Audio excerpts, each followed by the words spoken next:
What do you think?" She gestured at the set, and a twin of the wedding ring on Eve's finger flashed on Marlowe's. "Are we close?" "It looks good," Eve said. "Like a freaking crime scene still, with people tromping around." "Roundtree, the director, wants authentic." Marlowe nodded toward the burly man hunched over a monitor. "And what he wants, he gets. It's just one of the reasons he insisted we shoot everything in New York. I hope you've had time to look around, really get a sense of things. I wanted this part the minute I heard about the project, even before I read Nadine First's book. And you, both of you, lived it. Now I'm babbling." She let out a quick, easy laugh. "Talk about a huge fan. I've steeped myself in all things Eve Dallas for months now.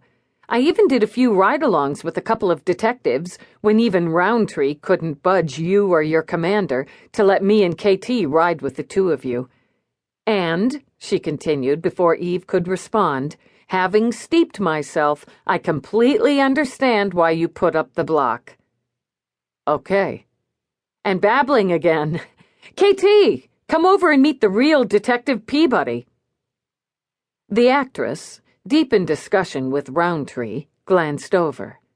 Annoyance showed in her eyes before she put on what Eve assumed was her meet-the-public smile. "What a treat."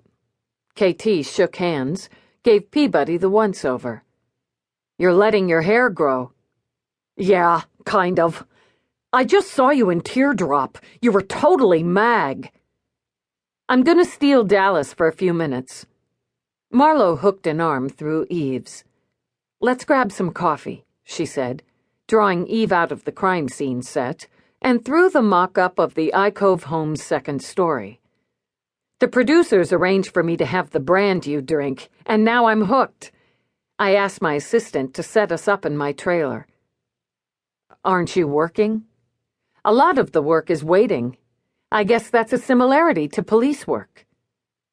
Moving quickly in boots and rough trousers, her prop weapon, Eve assumed, in a shoulder harness, Marlowe led the way through the studio, past sets, equipment, huddles of people. Eve stopped at the reproduction of her own bullpen. Desks, cluttered. The caseboard that took her back to the previous fall. The cubes, the scuffed floor. The only thing missing was the cops, and the smell of processed sugar, bad coffee, and sweat. "Is it right?" "Yeah. Some bigger, I guess. It won't look it on screen. They reproduced your office in the same layout, so they can shoot me or one of the others going through this area and in or out. Would you like to see it?"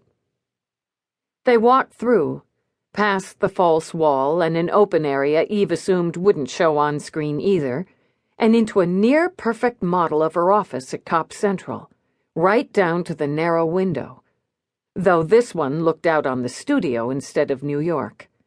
"They'll CGI in the view, buildings, air traffic," Marlowe said when Eve walked over to look out. "I've already shot some scenes in here, and we did the conference room scene where you lay out the conspiracy. Icove, Unilab, Brook Hollow Academy. That was intense. The dialogue was straight from the book, which we're told stuck very close to the actual record.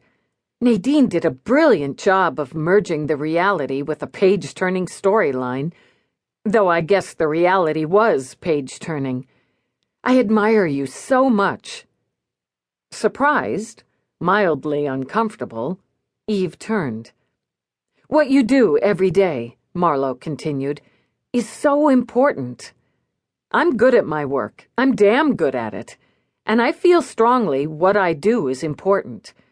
It's not uncovering a global cloning ring important, but without art, stories, and the people who bring those stories to life, the world would be a sadder, smaller place." Sure it would. When I started researching this part, I realized I've never had another role I wanted so much to do justice to. Not just because of the Oscar potential, though the shiny gold man would look great on my mantle, but because it's important. I know you only watched the one scene,